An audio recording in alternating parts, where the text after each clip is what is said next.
Bom dia com o Senhor Jesus Cristo, que a paz e a graça do nosso Deus esteja sobre todos nessa manhã. É muito bom nós estarmos aqui na presença de todos, com o pastor Adil e igreja, parte do corpo místico do Senhor Jesus Cristo. A minha esposa está me acompanhando, acho que todos já a conhecem, né? Fica de pé. Obrigado, irmã Gracilda, Deus abençoe. Também nós somos gratos a Deus, né? Por tudo que Deus tem feito e está fazendo. Também grato ao pastor Adil, por tudo que ele tem feito e nos ajudado. Somente Deus para recompensar o Senhor por tudo. É muito bom estar entre família. A melhor coisa que existe é estar entre família, mesmo sangue. É esse laço familiar que nós temos, nenhum demônio pode quebrar, nenhum problema quebra, nenhuma dificuldade quebra, porque é um laço eterno. E quando ele iniciou? Às vezes a gente se dá tão bem com as pessoas, né? Mas quando iniciou esse laço, desde antes da fundação do mundo, eu já estava braço a braço com o pastor Adil, com todos os irmãos, e se começou lá, vai continuar lá. Nós vamos usar a mensagem: Senhores, queríamos ver a Jesus. Porque o profeta ele mostra nessa mensagem que realmente todo mundo quer ver Jesus. Mas tem algo para a gente prestar talvez atenção ou algo mais. Somente os filhos de Deus podem ver Jesus. Olha, somente o Filho de Deus pode ver Jesus. O ímpio, o incrédulo, não consegue ver Jesus.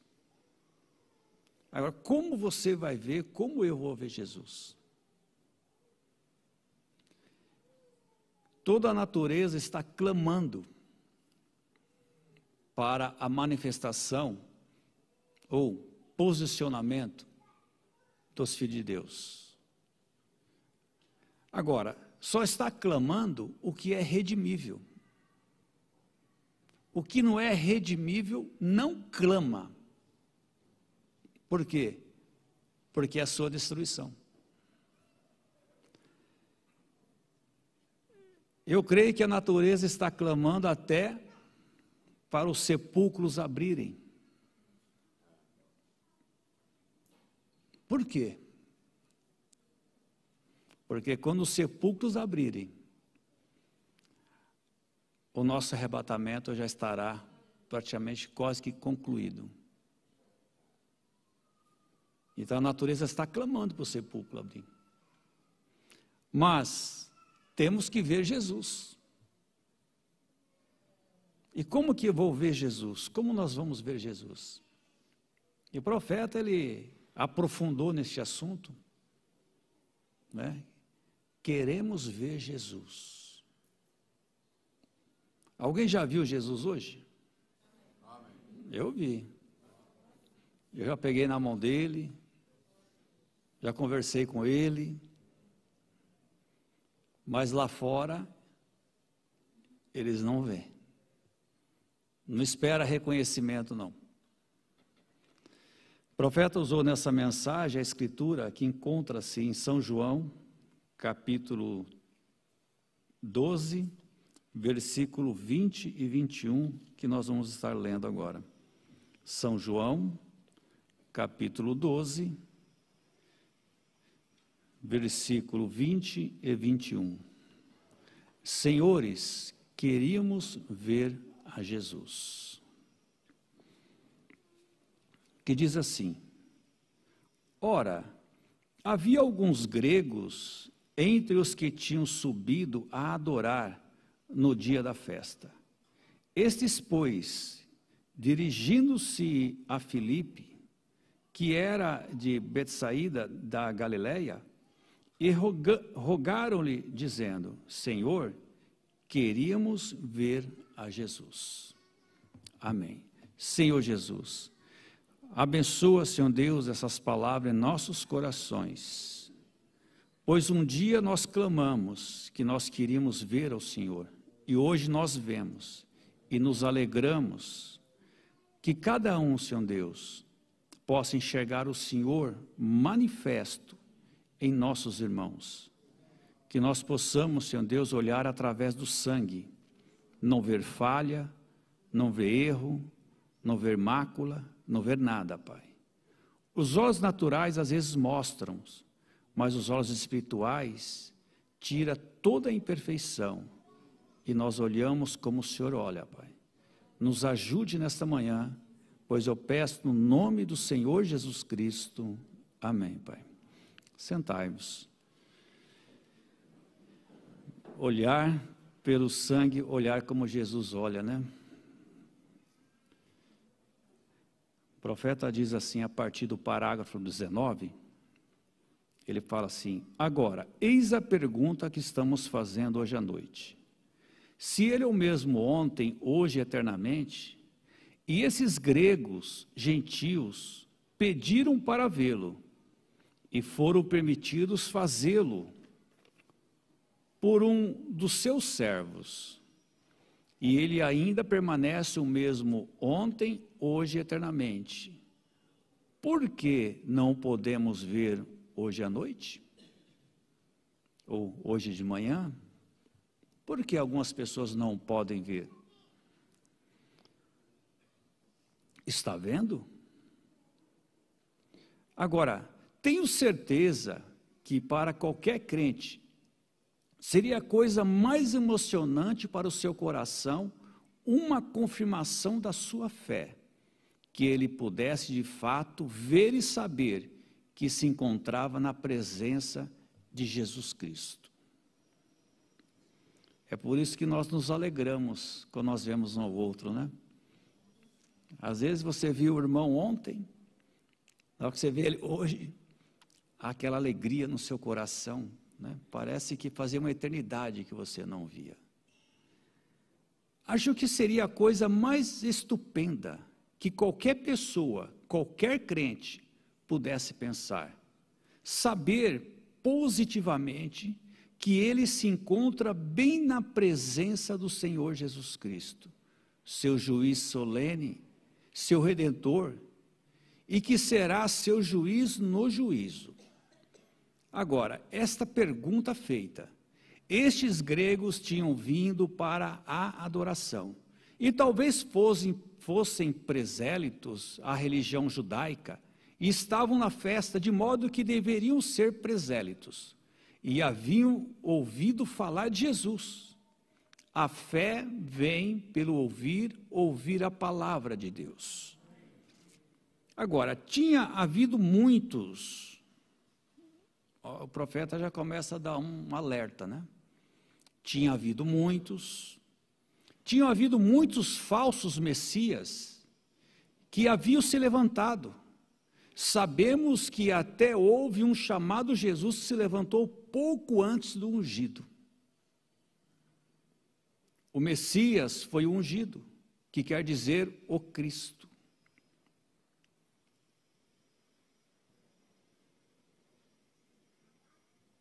Um homem ungido com o Espírito Santo, plenitude de Deus, foi o Messias, Deus num homem.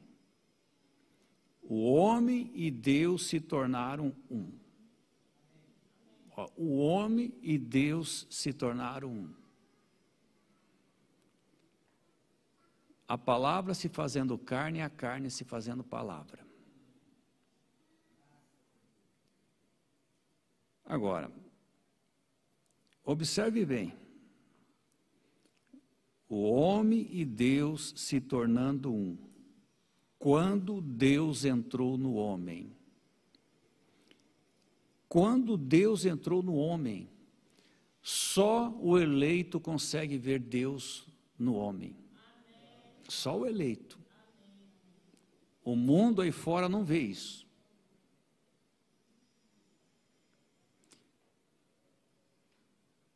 Agora, estes gregos eram muito curiosos. Eles tinham ouvido umas grandes coisas sobre este indivíduo que tinha feito essas afirmações. E eu os admiro por serem bastante sinceros para investigarem. Você ouviu, você vai investigar.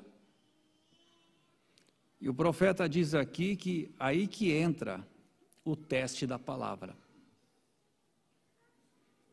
Mas nós estamos acostumados a testar os outros, né? Então é fácil a gente olhar para um irmão, para uma irmã, para uma pessoa e fazer o teste da palavra. Mas tem muita gente que não sabe nem que, muitas pessoas que não sabem o que é o teste da palavra. Não é porque eu estou com a mensagem na mão e a Bíblia que eu posso falar assim, eu tenho a palavra. Aqui e aqui mostra as minhas características. A Bíblia e a mensagem junta mostra os ministérios verdadeiros. Ela identifica. Um ministério falso, ele tem 99% de verdade. E esse é o problema. Investigar, o profeta diz, investigar, o teste da palavra. Bom, como que eu vou me testar primeiramente? Nós podemos falar de modo, sem entrar em muitos detalhes, o profeta diz o que é um cristão. Bom, cristão é um que nasceu de novo, foi batizado no nome do Senhor Jesus Cristo,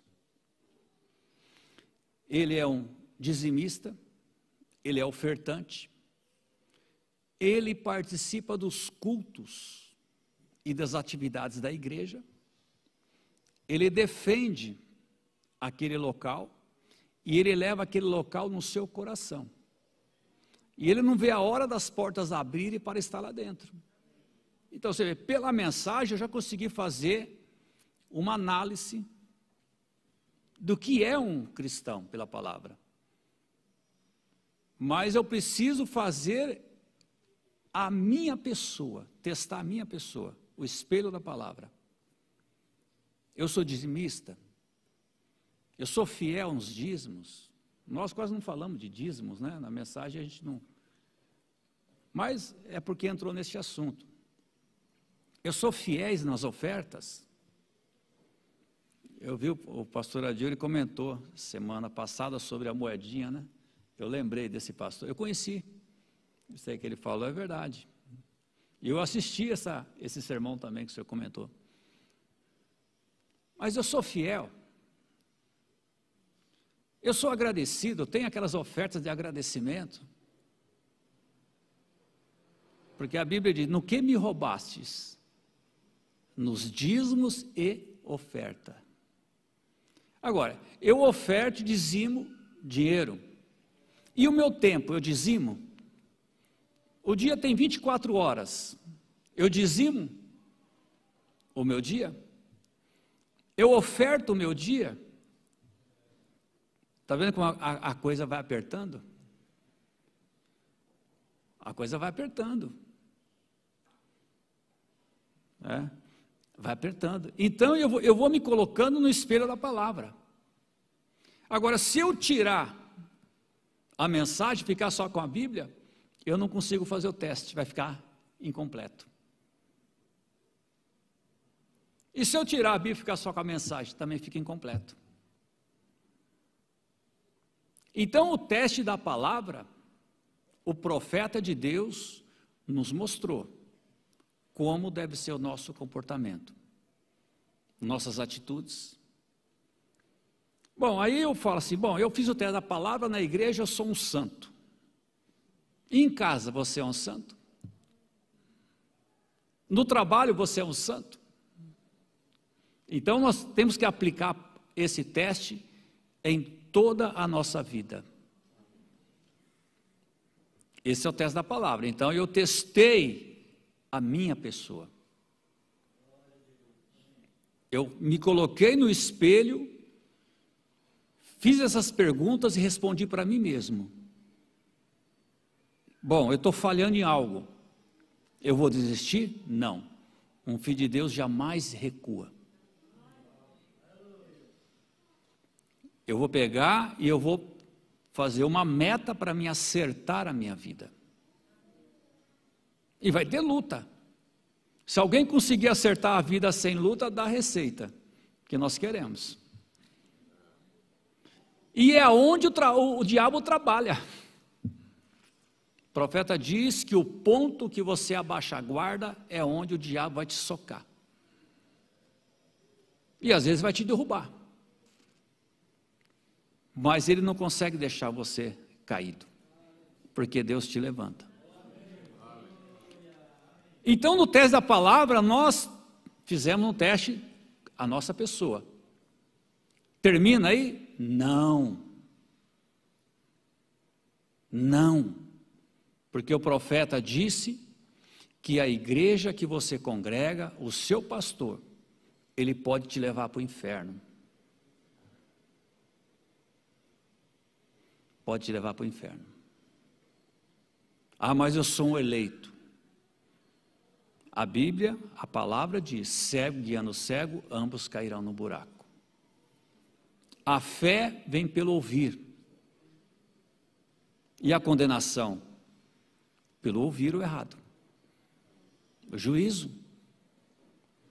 Então, como que eu vou testar um ministério? Mas este teste também só serve para mim, para minha pessoa. Porque assim como Deus mostrou para mim que este aqui é um companheirismo correto, eu vou orar para que Deus mostre para o outro também que esse aqui é um companheirismo correto. Eu não vou sair perseguindo ele. Deixa Deus falar com ele, porque cada um tem seu papel. Mas para mim isso aqui é o correto. Para mim isso aqui é a minha vida. Quando eu não venho aqui no primeiro domingo do mês, o domingo fica tão estranho. A maior dor que eu tenho no coração é quando o pastor Adil fala assim, vamos cancelar o culto. Cancelou na ceia, na eleição, né? Primeiro turno, por causa da eleição, teve que cancelar. E eu falei, eu estava até me programando, vim aqui e voltar entre um culto e outro, né? Não, o culto da manhã, a escola dominical, isso, é que eu me expressei errado, é aí. Cancelou o culto porque eu venho aqui sempre na ceia. Aí o senhor não teve a escola dominical.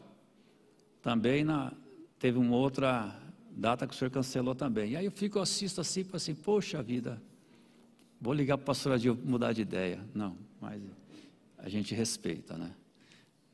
Mas fica um vazio. Fica assim um domingo estranho. Fica estranho assim, parece que nada vai bem. Por quê? Porque a nossa vida é isso. A gente se identifica. Quando a gente se identifica, é um laço. E esse laço não é rompido. Então vamos fazer o teste do ministério. Para ver se a pessoa está sendo alimentada corretamente. O profeta diz, só para nós não alongarmos muito, que não é o nosso tema, mas o profeta diz assim, uma igreja, para estar em ordem, tem que ter o quíntuplo ministério de Efésios atuando nela. Agora, o quíntuplo ministério de Efésios não é uma pessoa que se faz apóstolo, se faz profeta, se faz mestre. Ele tem que ter obra de apóstolo, obra de profeta, obra de mestre, obra de pastor e obra de evangelista. Porque muitos se fazem pastores. O senhor falou outro dia aqui sobre pastor de alma e pastor de gente, né? Muitos se fazem pastor. Agora, apóstolo é diferente? Não. Muitos se dizem apóstolo e não são. Paulo disse disso. Paulo falou.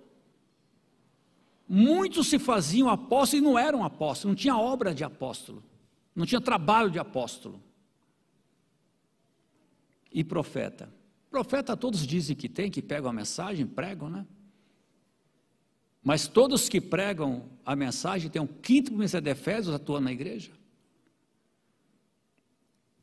Depois você vai. O profeta diz que um verdadeiro ministério não joga sombra sobre o outro ministério.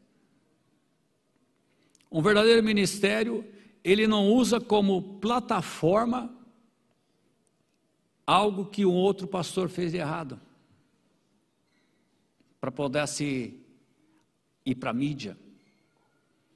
Então, se nós pegarmos a mensagem, nós vamos ver as características de como provar se nós somos realmente cristãos e se nós estamos realmente no ministério verdadeiro. Então o profeta diz, eu os admiro por serem sinceros para investigar, para ver se o Senhor Jesus era realmente o Messias. Investigar. Acho que todos nós deveríamos fazer mais isso. Investigar mais o que ouvimos e julgar de acordo com a palavra, se o que nós estamos ouvindo é correto.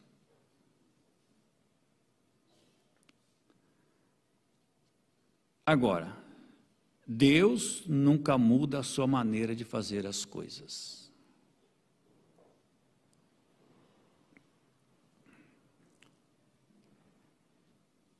Você sabe que um pastor que ele prega realmente o que é correto, ele não sai fora. Paulo disse, né, sejam meus imitadores o tanto que eu sou de Cristo, né? E eu algumas coisas eu admiro, até procuro imitar às vezes o pastor Adil, mas por exemplo, tem mensagem ali, disponível, grátis para todo mundo. Por quê que ele dá? É a segurança, que é um homem de Deus. O homem de Deus não tem medo de dar mensagem. Está ali, disponível no armário. Até irmãos lá da igreja, eles vêm, às vezes pegam, nós também damos lá na igreja. Toda mensagem que sai, eu faço a questão de levar e dar na mão de cada um. Eu vejo que o pastor Adil também chega a mensagem nova, ele faz questão de que cada um tenha essa literatura na sua mão. Por que isso? Porque é um homem posicionado. É um homem que tem segurança. Então ele não precisa pegar de um modo assim, tentar segurar para não chegar material. Ele tem confiança. Então você vai descobrindo que aquele ministério é um ministério verdadeiro, porque ele tem segurança e ele dá a conhecer ao povo.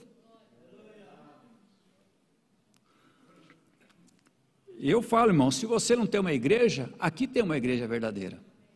É uma das igrejas verdadeiras. Não fica em dúvida, não. A dúvida é o pior território. A dúvida é crente morno.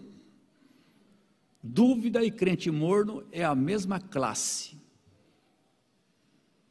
É o território mais perigoso que existe. Dúvidas. Então tem. Esses dias atrás o senhor distribuiu as eras também, né? Trouxe as eras, deu para toda a igreja, faz questão que todos tenham. Bom, eu congregando na minha igreja dessa, eu falo, Senhor, eu estou no paraíso. Eu estou no paraíso. O meu pastor faz questão de que eu tenha literatura, alimento. E o profeta disse, pastor Joaquim, em memória, também falava, e eu vejo os pastores falando que realmente tem posição, de que da literatura traz confiança, mostra confiança. Agora, se eu dificultasse, e tem várias maneiras de dificultar a mensagem. Tem várias maneiras. Então, vocês, irmãos, sempre dê graças a Deus pelo pastor que vocês têm. Seja grato, né? Você fez 3 cultos sobre gratidão. E eu falei assim, quando eu assisto, recomendo toda a igreja assistir a escola dominical aqui do pastor Adil. A gente sempre recomenda, eu assisto, porque não adianta eu falar se eu não assistir. Né? Você fala assim, assiste, mas eu não assisto, mas eu assisto. Às vezes o culto de quarta-feira eu também consigo assistir, não no horário, porque eu tenho culto também. Eu assisto no outro dia. Assisto a escola dominical de Goiânia, dificilmente eu perco, e eu falo assim, e eu fico assim, admirado, sabe que você, não é o homem, né, mas você vê o que está no homem. Eu admiro esses ministérios, e a gente que é novo, eu sou novo do ministério, a gente tem que se espelhar nesses homens, porque o que eles passaram, nós ainda vamos passar. E se nós pudermos pegar um pouquinho da experiência que eles têm, vamos evitar muitos problemas. Se a ovelha confiar mais no seu pastor, ela vai diminuir seus problemas. Você terá menos problema. Mas tem que confiar. O profeta diz algo que eu leio assim, eu fico pensativo. Ele fala assim, você tem que confiar tanto no seu pastor, que se você estiver no leito da morte, e o médico chegar para você e falar, você vai morrer daqui 1 hora, e o seu pastor chegar e falar assim, você vai viver, e o seu corpo está mostrando que você vai morrer, o médico falou que você vai morrer, e o seu pastor chegou, você não vai morrer. Você tem que confiar no seu pastor. Se você confiar, você levanta daquele leito. Você vê a confiança que tem que ter? Então, a presença aqui dos irmãos é porque tem confiança, né? A gente vê nisso. E a gente admira isso, acho muito bonito isso. Acho que todos nós deveríamos fazer isto, investigar. Investigar mais o que ouvimos e julgar de acordo com a palavra, não é com o que eu penso, não é o que eu acho que é. Porque o profeta diz, se você tiver um sonho ou uma revelação, um dia conversando com o irmão falou para assim, pastor, eu tive um sonho. Sim. Ele contou o sonho, falei, irmão, você já olhou na mensagem? Esse sonho não está muito de acordo com a mensagem, não. Não. Eu falei, tal mensagem, o irmão lê, depois o senhor vem falar comigo. Ele leu, depois ele voltou e falou, pastor, eu estava enganado. A mensagem mostrou para mim que aquele sonho estava errado. E ele ia tomar uma atitude muito extrema, por um sonho. Só que ele esqueceu do Urim Tumim. Esqueceu do Urim Tumim. Mas quando ele colocou no Urim Tumim, eu não falei o que eu pensava. Falei, irmão, leia tal mensagem, que ali está a resposta do seu sonho. Ele leu e encontrou. A sinceridade, a fidelidade dele, fez com que Deus mostrasse para ele qual devia ser a sua atitude. E ele tomou a atitude correta.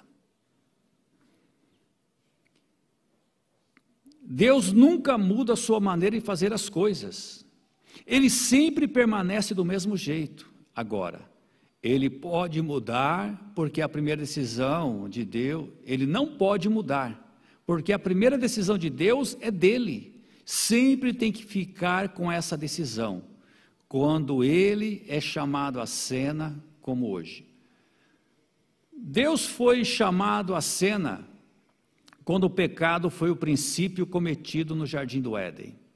Ele teve que tomar uma decisão sobre como que redimiria o homem, e tomou sua decisão, redimindo-o pelo sangue derramado por um inocente. E ele nunca mudou isso.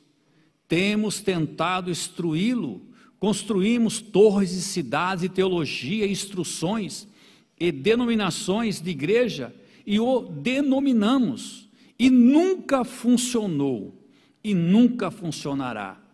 Deus salva o homem pelo sangue que foi derramado pelo inocente.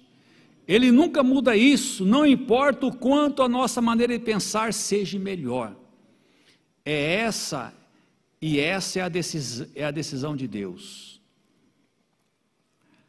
Quando Jesus estava na terra, disse que era o Filho de Deus, e eles o condenaram. Ele disse: por que me condenam quando eu digo que sou filho de Deus? Quando vocês chamam aqueles a quem a palavra veio de deuses? Abraão foi considerado um Deus, Elias foi considerado um Deus, Isaac foi considerado um Deus, porque a palavra de Deus veio a eles, e eles foram em porção deuses. Aqueles que têm a palavra de Deus em porção são deuses, minúsculo, né? Deuses. Jesus disse que foram, ele disse: vocês os chamam de deuses. Agora veja você, quando o homem era ungido, como José, ele retratou a Cristo. Quando Moisés foi ungido, ele retratou a Cristo. Quando Davi foi ungido, ele retratou a Cristo. Todos culminando em Cristo, e ele foi a plenitude da palavra. A palavra se manifestou nele, ele foi ungido completo, eles a tinham em porções, nós a temos em porções, ele foi ungido, o plano inteiro de Deus se encontrava nele. O plano de Deus antes da fundação do mundo, para redimir o mundo perdido, estava nele. Ele foi a palavra, e ele ainda é a palavra, o mesmo ontem, hoje e eternamente. Lembre-se, ele veio aos pais através dos profetas, deu-se a conhecer pelos profetas, e então neste último dia, através de seu Filho Cristo Jesus, ele foi Deus manifesto. Note, a palavra sempre vem ao profeta. Deus nunca trabalhou através de um grupo de gente, é através de um indivíduo que Deus trabalha. Ele obrou nos dias de Noé, através de Noé. Ele obrou nos dias de Moisés, através de Moisés. Ele obrou nos dias de Elias, através de Elias. Através de Eliseu e Elias, através de Isaías. E aqueles profetas à medida que desceram na era. E então, quando ele esteve aqui, ele se manifestou plenamente, não nos fariseus, saduceus, mas em Jesus Cristo. Ele era a palavra, e é por isso que ele podia dizer o que dizia. Essas eram as afirmações que podia fazer.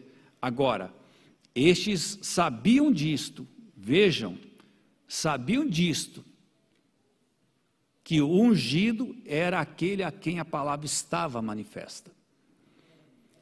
E também a bênção desse último dia pertence a esta igreja, mas com condições. Você tem que satisfazer as condições de Deus.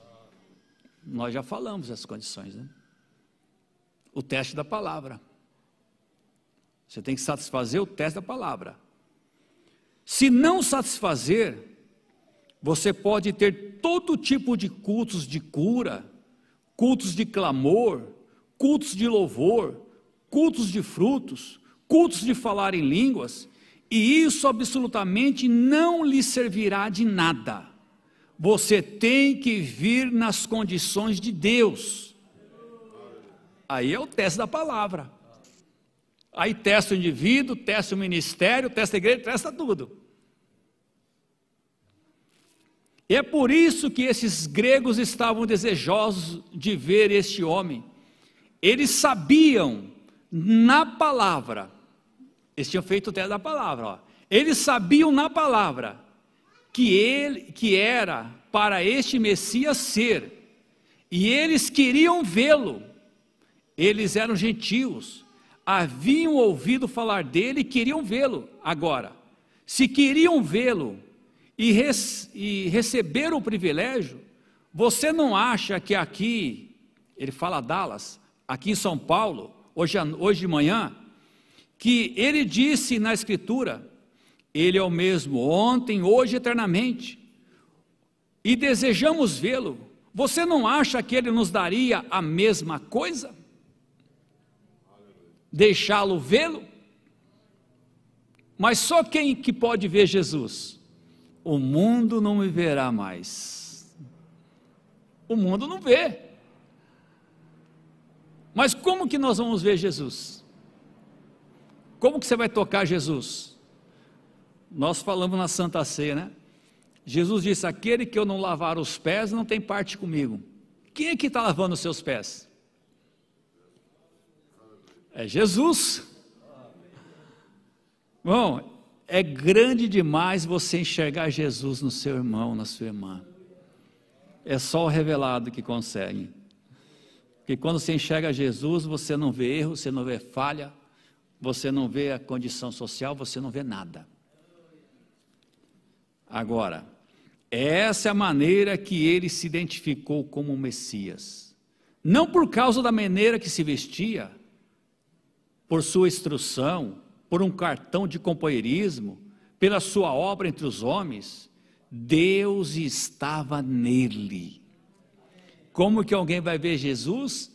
É a palavra em você, é a palavra manifesta em você. Aí o seu irmão vai olhar e vai enxergar Jesus, a palavra sendo expressa. Deus estava nele, manifestando a palavra que ele prometeu. Prometeu para o dia. A palavra manifesta para esse dia. Mostra Jesus em mim e em você. Mostra Jesus em nós. Ele disse em São João 5,39, examinai as Escrituras, examinai, você vê o profeta falando, examinar, olhar, testificar, investigar, ver, comparar, testar.